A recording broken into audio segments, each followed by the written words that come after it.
कर्पूरी ठाकुर से हम असहमत नहीं, उनको भारत रत्न मिला, ये बहुत जरूरी था। लेकिन जो सामाजिक न्याय के पुरोधा अपने आप को कहते हैं, वो बाबू जगदेव प्रसाद को भारत रत्न दिलाने की बात क्यों नहीं करते? ये बहुत पेरियार ने सामाजिक न्याय का नींव रखा। उसी तरह उत्तर भारत में सामाजिक न्याय की विचारधारा बिना जगदेव बाबू की बात किए नहीं पूरी हो। समझना होगा कि ये क्रेडिट लेने का होड़ लगा हुआ है। जैसे राम मनोहर लोहिया की अगर हम बात करें तो उनको लोग इसलिए भी उनका उल्लेख करते हैं और ज्यादा उल्लेख करते हैं ताकि बाबू जगदेव प्रसाद का नाम दबा रहे। बाबू जगदेव प्रसाद बचपन से ब्राह्मणवाद के कर्मकांड के विरोधी रहे हैं। क्या उस कर्मकांड को खत्म करने के लिए आप कार्य कर रहे हैं? आप उल्टा देखेंगे कि जो सामाजिक न्याय की पार्टियां कहती हैं कि हम बाबू जगदेव प्रसाद को मानते हैं, वो अपने व्यक्तिगत जीवन में, राजनीतिक जीवन में वो सारे कर्मकांड कर रहे हैं जो जिनका वो विरोध नेता अगर कोई था सामाजिक न्याय का तो वो बाबू जगदेव प्रसाद थे। लेकिन उन्होंने मुख्यमंत्री बनने से इनकार कर दिया था। उन्होंने सतीश प्रसाद सिंह को बनवाया, बीपी मंडल को बनवाया। ये इन सबका किसका योगदान है? सबसे बड़ा योगदान बाबू जगदेव प्रसाद का है। और ब्राह्मणवाद में जो शोषण की व्यवस्था है और जिस शोषण में केवल पिछड़ा, दलित, आदिवासी, महिलाएं, अल्पसंख्यक केवल मजदूर बन के रहता है, उस सवाल को आप क्यों नहीं एड्रेस कर रहे हो? रोजगार, बेरोजगारी, शिक्षण संस्थाएं, सरकारी नौकरियां, उसमें आपका समानुपातिक जो प्रतिनिधित्व होना चाहिए उस पर आप क्यों नहीं काम? आप कहते हैं कि हम बहुसंख्यक या बहुजन की राजनीति करते हैं, लेकिन आप ही के परिवार का व्यक्ति जो होगा वही अध्यक्ष होगा, आप ही के परिवार का व्यक्ति जो है वो मुख्यमंत्री का कैंडिडेट होगा, वही लीडर ऑफ अपोजिशन का हकदार होगा, वही सारे सीट पर भी विरोध करने वाले व्यक्ति होते इस तरह के राजनीति का। आप इसका कोई तर्क आपके पास नहीं है कि एक तरफ आप वंशवाद चलाएं और दूसरी तरफ आप कहें कि हम सामाजिक न्याय के प्रणेता हैं। ये सामाजिक न्याय के विचारधारा पर हम मानते हैं कि ये धब्बा है। और अगर बाबू जगदेव प्रसाद होते तो सबसे पहला विरोधी इस तरह के सामाजिक न्याय की राजनीति का वो जनता पार्टी कर रही है कि जो पिछड़े वर्ग थे, जो अभी तक संगठन में बाकी जगहों पर जो उपेक्षित थे, उन गलतियों को सुधारते हुए उनको प्रतिनिधित्व दे रही है। आज हर जगह जो राजनीति में आप भाजपा की तरफ वोट जाने का ट्रेंड देख रहे हैं, ये इसका बहुत बड़ा नतीजा है। कांग्रेस अभी तक भी इस बात को नहीं समझ पाई है कि हम बहुजनों का केवल वोट लेंगे। नमस्कार, मैं हूं विपिन सिंह और आप देख रहे हैं क्लाउड न्यूज। हमारे साथ हैं इस समय खास मेहमान पीएचडी स्कॉलर अमित कुशवाहा जी। इनसे हम बात करेंगे कि अभी जो ये बिहार से आते हैं और अभी जो सामाजिक न्याय क्रांति के लिए कर्पूरी ठाकुर जी को जो भारत रत्न दिया गया है, कर्पूरी ठाकुर जी को भारत रत्न दिया गया और सब लोग कहीं ना कहीं श्रेय लेने की होड़ में हैं। सब लोग कहीं ना कहीं उनका आज व्याख्यान कर रहे हैं और अति पिछड़ी जातियों की जो राजनीति है उस पर सब लोग बात कर रहे हैं। उन्हीं सारे मुद्दों को लेकर हम बात करेंगे कि कर्पूरी ठाकुर जी जो भारत रत्न दिया गया है उसको ये किस तरह से देखते हैं। तो सर, सबसे पहले तो आपका बहुत बहुत स्वागत है। आपको बहुत बहुत धन्यवाद। और आप हमें इस बात के लिए इनवाइट किए कि हम इस मुद्दे पर बात रखें, इसके लिए बहुत बहुत आभार आपका। सर, अभी जो कर्पूरी ठाकुर जी को भारत रत्न दिया गया है उस पे सामाजिक न्याय की बात हो रही है, कर्पूरी ठाकुर फॉर्मूला लागू किया जाए, तो इसको आप किस तरह देखते हैं? क्योंकि बहुत लंबे समय से मांग चली आ रही थी, लोग मांग अलग अलग मंचों से मांग उठा रहे थे और बिहार में जिनकी सरकार रही, जो आज सरकार में नहीं है, वो भी कह रहे हैं दिया बहुत अच्छी बात है, लेकिन उस समय उन्होंने कभी उनकी मांग नहीं उठाई। इसको आप किस तरह से देखते हैं?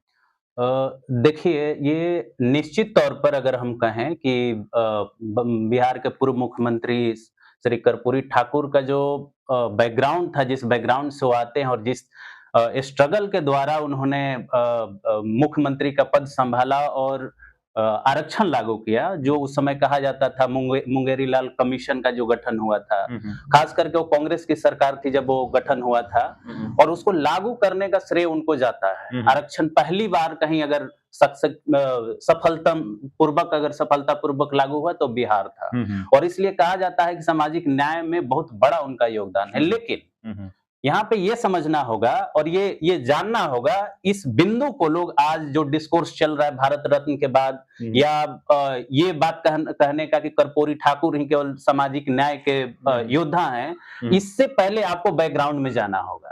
आखिर कर्पूरी ठाकुर जी जो 1970 में मुख्यमंत्री बनते हैं, इसके पहले पूरा बैकग्राउंड है और उस बैकग्राउंड की चर्चा नहीं हो रही है। और उस बैकग्राउंड की चर्चा तब तक पूरी नहीं होती जब तक आप बाबू जगदेव प्रसाद का नाम नहीं लेते। और बाबू जगदेव प्रसाद ने वो नींव रखी थी, बाबू जगदेव प्रसाद ने, और उसी नींव का ये नतीजा था जिसके बदौलत आप 1967 का दौर याद करिए, नॉन कांग्रेसी सरकार जब पहली बार बनी, महामाया प्रसाद सिन्हा की सरकार, हाँ बिल्कुल बिल्कुल, और उस समय ये जगदेव बाबू थे जिनके प्रयासों के बदौलत, जिनके क्रांतिकारी विचारों के बदौलत, जिनके सामाजिक न्याय के विचारों के बदौलत 1967 में गैर कांग्रेसी सरकार बनती है, और उसी सरकार के विरोध में बाबू जगदेव प्रसाद राम मनोहर लोहिया को क्रिटिसाइज करते हैं, आलोचना करते हैं। क्यों?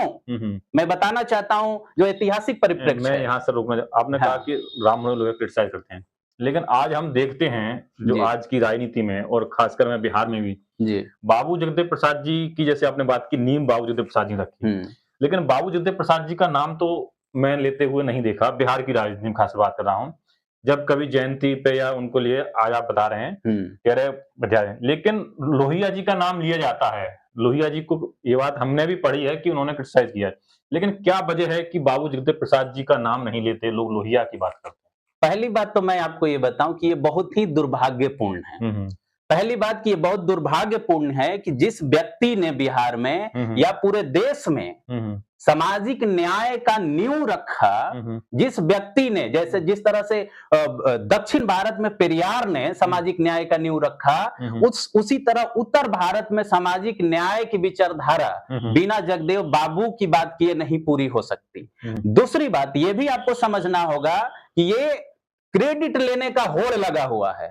जैसे राम मनोहर लोहिया की अगर हम बात करें तो उनको लोग इसलिए भी उनका उल्लेख करते हैं और ज्यादा उल्लेख करते हैं ताकि बाबू जगदेव प्रसाद का नाम दबा रहे। आपको मैं बताते चलूं कि 1967 में जो सरकार, जो पहले भी मैं बोला, उसका बाबू जगदेव प्रसाद ने विरोध इसी आधार पर किया कि 67 में जो सरकार बनी, महामाया प्रसाद सिन्हा उच्च और सवर्ण वर्ग से आते थे, लाला जाति के थे, और उनके मंत्रिमंडल में जो डिमांड था बाबू जगदेव प्रसाद का कि जो ओबीसी चाहे दलित हैं, पिछड़े हैं, उनकी समानुपातिक जनसंख्या के अनुपात में उन्हें प्रतिनिधित्व मंत्रिमंडल में मिलना चाहिए, जो नहीं मिला। और इसी आधार पर उन्होंने लोहिया के पार्टी से अपने को अलग कर लिया।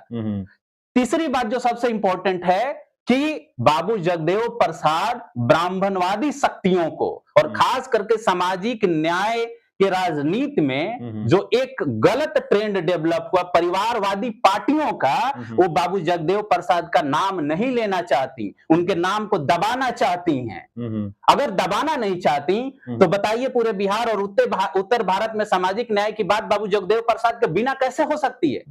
लेकिन आजकल तो यही हो रहा है, यही हो रहा है, नाम तो नहीं लिया था। हाँ, यही मैं बताना चाह रहा हूं कि देखिए ये कितना दुर्भाग्यपूर्ण है कि जिनका नाम, जिनका पोस्टर सबसे आगे होना चाहिए, इस डिस्कोर्स में बाबू जगदेव प्रसाद केंद्र में हैं। लेकिन ये दुर्भाग्य है ये इस देश का कि जो पार्टियां कहती हैं कि हम सामाजिक न्याय के समर्थक हैं, वही अपने रैलियों में इनका पोस्टर तक नहीं रखती, इनका नाम तक नहीं लेती, और केवल वोट उस वर्ग का लेना चाहती हैं जो संख्या में दिख रहा है। लेकिन सवाल यहां विचारधारा की है। इस विचारधारा को किसने स्थापित किया?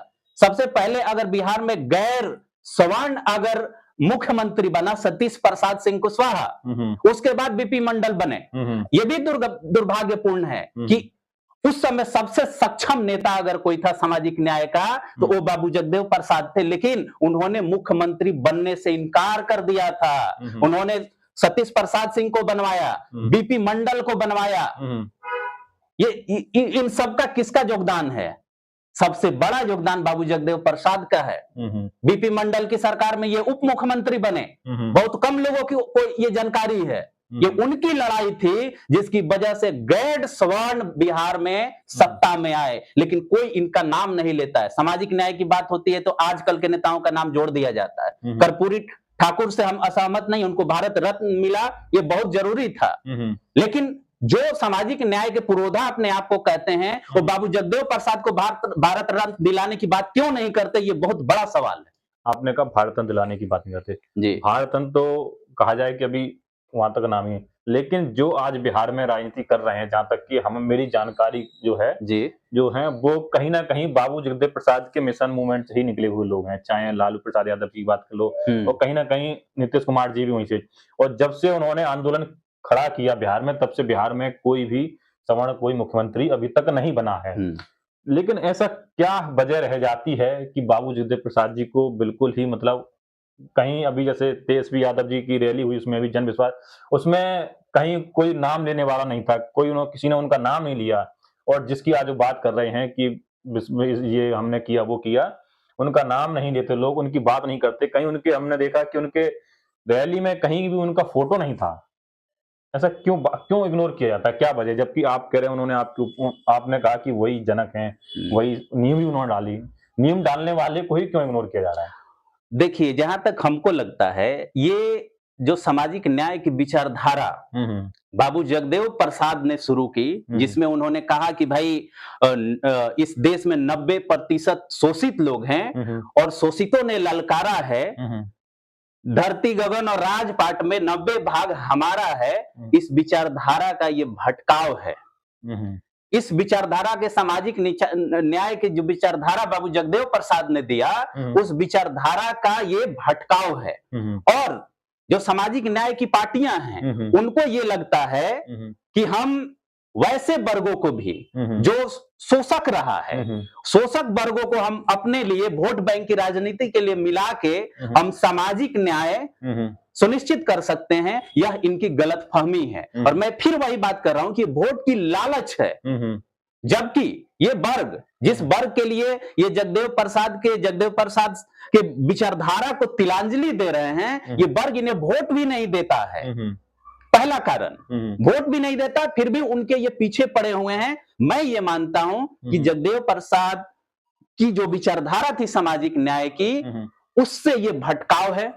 दूसरा कारण कि ये लोग अपने आप को, भले ही जगदेव प्रसाद ये सब जानते हैं कि बाबू जगदेव प्रसाद का ही देन है कि हम 67 के बाद से या 90 के बाद से केवल पिछड़े समाज का सीएम रहा है या दलित रहा है, लेकिन अपने आप को यह साबित करने के लिए कि हम जगदेव प्रसाद से बहुत ज्यादा ऊपर हैं, इस वजह से उनका नाम नहीं ले रहे हैं, जो कि अपने आप में सामाजिक न्याय की विचारधारा के खिलाफ है, जो आगे बहुत नहीं चलेगा अगर इस तरह से ये लोग काम करेंगे तो।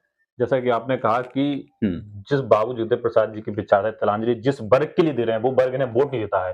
आखिर तो जो उनको साथ लेके घूम क्यों रहे हैं? क्या वजह है कि जो उनके साथ, उनके लिए बाबू जगदेव प्रसाद जी विचारों को? देखिए, हमको ये लगता है कि जो अभी की राजनीतिक पार्टियां हैं, जो अपने आप को कहती हैं सामाजिक न्याय की पार्टियां, इनकी विचारधारा केवल, मतलब जो मैंने कहा कि ये भटकाव ही केवल नहीं है, ये केवल भटकाव ही नहीं है। आप एक तरह से बाबू जगदेव प्रसाद का जो सामाजिक न्याय का विचारधारा है, उस पे चोट कर रहे हैं। चोट इस रूप में आप कर रहे हैं कि जिनको उन्होंने हमेशा बोला कि इनके रहते पिछड़े, दलित, आदिवासी, मुस्लिम, इनका विकास नहीं हो सकता, जो कि बहुसंख्यक हैं इस देश में।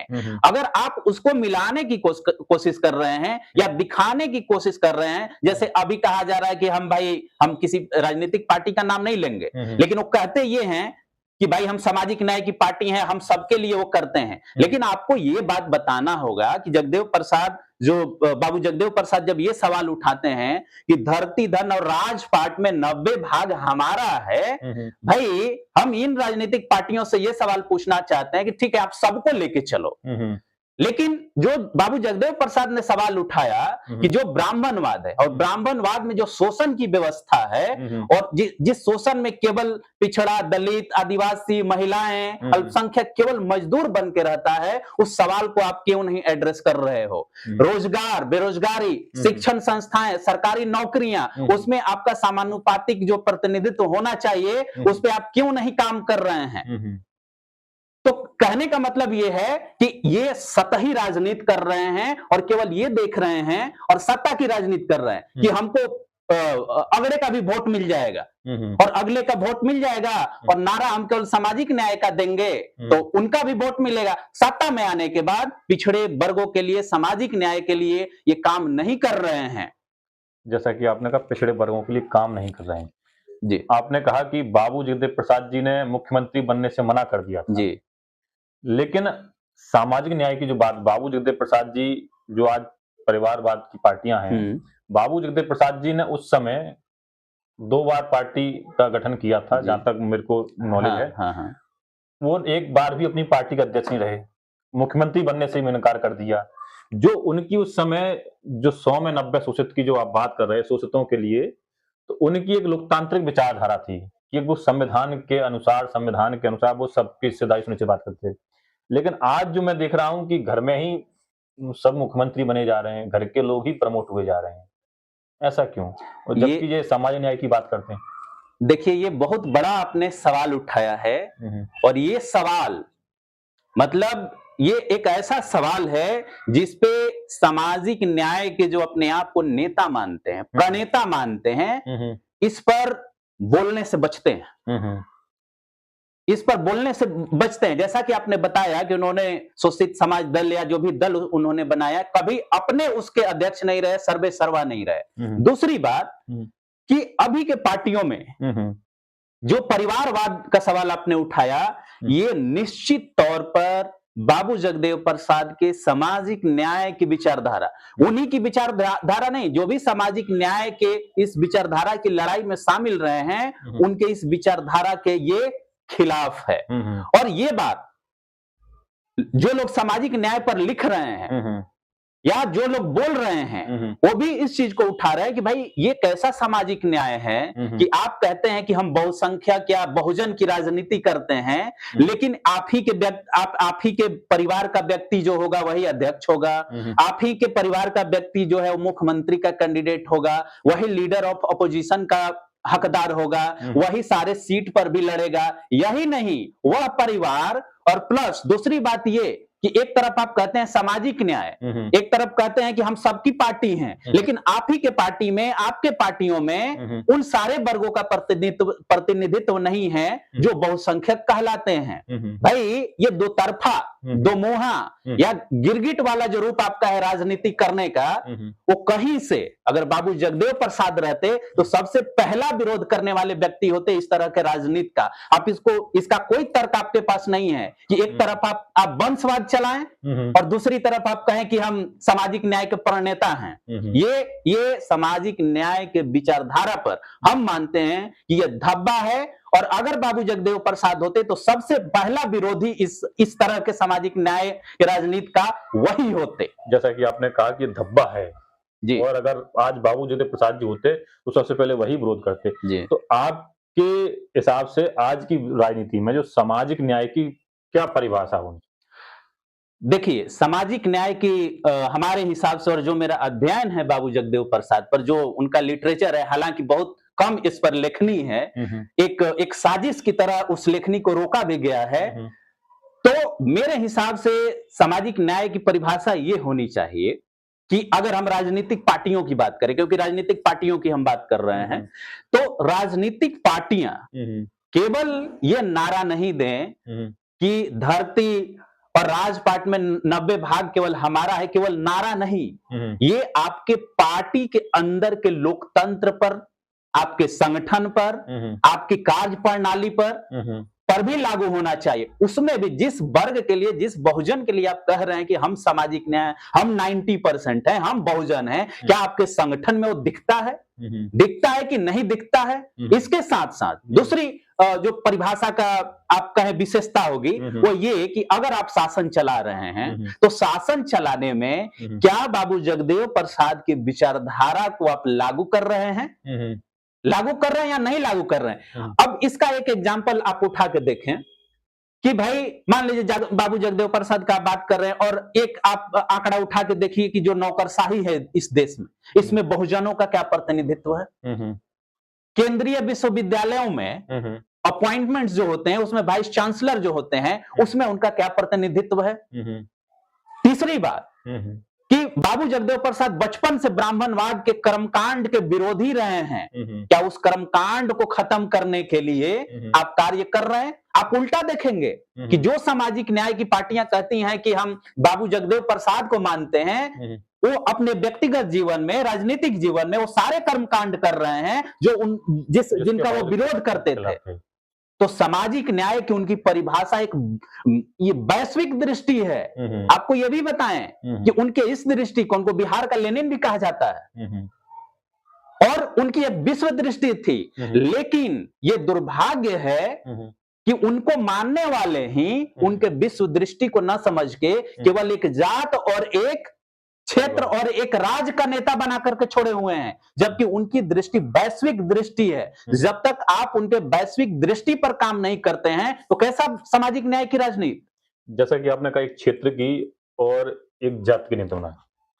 बाबू जगदेव प्रसाद जी के बारे में जो मैंने पढ़ा है, उन्होंने उस समय वामपंथी और कम्युनिस्ट और जो कांग्रेस है, उन्होंने सबका विरोध किया था। और एक मैंने उनकी किताब पढ़ने का जब मौका मिला जी, तो कोई पत्रकार थे जो उनसे फ्लाइट में जाते उनका इंटरव्यू लिया।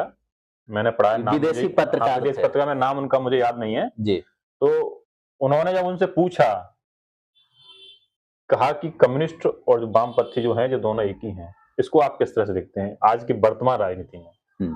देखिए, उन्होंने जो सवाल पूछा था कि कम्युनिस्ट और ब्राह्मणवादी एक ही हैं, ये बहुत महत्वपूर्ण सवाल था। कम्युनिस्ट और कांग्रेस दोनों बोला था। ओके, कम्युनिस्ट एंड कांग्रेस, ठीक है। तो देखिए, कहने के पीछे क्या था, बहुत बहुत इंपॉर्टेंट सवाल है और आज भी सामाजिक न्याय की विचारधारा के लिए बहुत ही खास है। उन्होंने जो राजनीतिक पार्टियां थी, राजनीतिक विचारधारा, जैसे कांग्रेस की विचारधारा, कांग्रेस पार्टी की विचारधारा और दूसरी तरफ वामपंथियों की विचारधारा, उन्होंने संगठन के अंदर जो सामाजिक न्याय है राजनीतिक पार्टियों में, उस पर सवाल उठाया था। एक एग्जाम्पल के तौर पर समझिए, मान लीजिए कि कोई बंदा या कोई व्यक्ति एक ब्राह्मण जाति से आता है, हम एक जाति को गाली नहीं दे रहे हैं, लेकिन हम जो बाबू जगदेव प्रसाद सवाल उठा रहे हैं उस चीज को मैं आपको बताना चाह रहा हूं कि एक बंदा है जो किसी पार्टी, वामपंथी पार्टी हो चाहे कांग्रेस पार्टी हो, उस पार्टी के कहता है कि हम विचारधारा को मानते हैं और अपने व्यक्तिगत जीवन में, सामाजिक जीवन में वो सारा कर्म कांड करता है जो एक ब्राह्मण करता है, सारा रिचुअल करता है, जनेऊ धारण करता है, सब कुछ करता है, इंटरकास्ट मैरिज नहीं करता है, छुआछूत मानता है, सब मानता है घर में, पारिवारिक जीवन में। राजनीति में जाता है और राजनीति में कहता है कि हम तो वामपंथी हैं, ठीक है, हम वामपंथी, हम गरीबों के लिए लड़ रहे हैं, ठीक है, गरीबों के लिए लड़ रहे हैं। लेकिन वास्तविक में जब बाबू जगदेव प्रसाद ये सवाल उठाते हैं कि ये कैसे हो सकता है कि एक व्यक्ति व्यक्तिगत जीवन में वो सारा कर्मकांड कर रहा है और राजनीति में आके वो कह रहा है कि नहीं नहीं नहीं, हम तो इस सब चीज के विरोधी हैं। दूसरा सवाल, तो बाबू जगदेव प्रसाद ये सवाल उठाते हैं कि आप कैसे हो सकते हैं गरीबों के कल्याण या सामाजिक न्याय को सोचने वाले व्यक्ति? नहीं हो सकते, पहली बात। दूसरा बात जो बाबू जगदेव प्रसाद उठाते हैं, वो कहते हैं कि भाई आप ब्राह्मण कुल में पैदा हुए, नाम आप गरीबों का ले रहे हैं और नेता आप ही बन के बैठे हैं। मतलब ये बाबू जगदेव प्रसाद ये बोलते हैं कि आप रियल में गरीबों के नेता, गरीबों के पक्षधर नहीं, सामाजिक न्याय के पक्षधर नहीं, आप ब्राह्मणवाद के पक्षधर हैं और आप ही लीडरशिप में बैठना चाहते हैं और बाकी लोगों को केवल गुलाम बनाना चाहते हैं। और ये क्यों कहा उन्होंने? कांग्रेस का पूरा लीडरशिप उस समय का आप देख लीजिए, पूरा लीडरशिप किसका था? अपर कास्ट, सवर्ण। कम्युनिस्टों का कौन था? सारा अपर कास्ट। और सपोर्ट करने वाले लोग दलित और बहुजन। उनका कहना था कि जब संगठन, इसमें तो आज भी है, अभी तक रहा है। अभी भी मैं देखता हूं कि जितने भी वो सेना बने, सब में लगभग एक ही चीज है, उस एक आध दो को छोड़ के नहीं। कांग्रेस का तो आज भी वही है, जहां तक मैं समझता हूं। बिल्कुल, देखिए ये बहुत बड़ा सवाल आपने उठाया और देखिए यही चीज आपको अभी के राजनीति में भी देखने को मिलेगा कि जो भारतीय जनता पार्टी कर रही है कि जो पिछड़े वर्ग थे, जो अभी तक संगठन में, बाकी जगहों पर जो उपेक्षित थे, उन गलतियों को सुधारते हुए उनको प्रतिनिधित्व दे रही है। आज हर जगह जो राजनीति में आप भाजपा की तरफ वोट जाने का ट्रेंड देख रहे हैं, ये इसका बहुत बड़ा नतीजा है। कांग्रेस अभी तक भी इस बात को नहीं समझ पाई है कि हम बहुजनों का केवल वोट लेंगे, हम बहुजनों का केवल वोट लेंगे, लेकिन जब संगठन में, सत्ता में, बाकी जगहों पर उनको, बाकी संसाधनों में उनको हक देने की बात होगी तो नहीं नहीं नहीं नहीं, ये नहीं आ सकते, ये केवल गुलाम बनने के लिए ही पैदा हुए हैं। यही तो विरोध करते थे बाबू जगदेव प्रसाद कि भाई हर जगह हमारा प्रतिनिधित्व होना चाहिए, संगठन में भी और सरकार में भी। हम 80% हैं, 90% हैं, तो संगठन और संसाधन सब में हमारा 90% का प्रतिनिधित्व होना चाहिए। यही तो लड़ाई थी उनकी। और इसी विचारधारा को कांग्रेस का विरोध था। कांग्रेस हमेशा विरोध किए बाबू जगदेव प्रसाद का, और ये आरोप लगता है, हम इस बात को नहीं ये ऑफिशियली कह सकते कि ये प्रूफ हुआ है कि नहीं, लेकिन इस बात का आरोप लगता है कि कांग्रेसी मंत्री ने बाबू जगदेव प्रसाद को साजिश करके मरवाया था।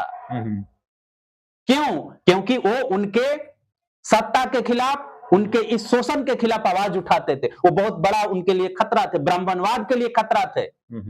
इस वजह से बाबू जगदेव प्रसाद को इस तरह से मरवाया गया। मतलब ब्राह्मणवाद के खिलाफ होने के कारण बाबू जगदेव प्रसाद जी को बिल्कुल, इसमें कोई दो मत नहीं है। साजिश के तौर पर उनको मरवाया गया कि अगर ऐसा नहीं हुआ तो आने वाले समय में ब्राह्मणवाद का चूल हिल सकता है, और हिला भी। वो नहीं है, लेकिन उनकी विचारधारा जो थी उसी की ये नींव है, जिस नींव पे सामाजिक न्याय की राजनीति चल रही है। लेकिन दुर्भाग्य ये है कि उनका नाम लेने वाले, उनके विचारधारा पर चलने वाले लोग नहीं हैं, बल्कि नए नए लोग जो मुख्यमंत्री बन रहे हैं, बाकी चीज बन रहे हैं, वो क्रेडिट लेने का होड़ मचा है कि हम ही सामाजिक न्याय के सबसे बड़े प्रणेता हैं। जबकि अगर नींव नहीं होती तो ये सामाजिक न्याय का बिल्डिंग जो अभी बनाने की कोशिश हो रही है, ये बन ही नहीं पाती। तो आपने सुना, हमारे साथ थे अमित कुमार जी। इन्होंने अपनी बात बताया कि आज जो क्रेडिट लेने की होड़ है, और आज कर्पूरी ठाकुर जी को जो भारत रत्न दिया गया है, वो उसकी जो नींव थी, उसका जो बेस तैयार किया था, वो बाबू जगदेव प्रसाद जी ने तैयार किया था। आज के लोग बाबू जगदेव प्रसाद नेता आज बाबू जगदेव प्रसाद जी का नाम लेने से क्यों बचते हैं? कारण यही बताया उन्होंने, क्यों बचते हैं, क्यों लोहिया जी की बात हुई, जबकि बाबू जगदेव प्रसाद जी ने लोहिया को क्रिटिसाइज किया था।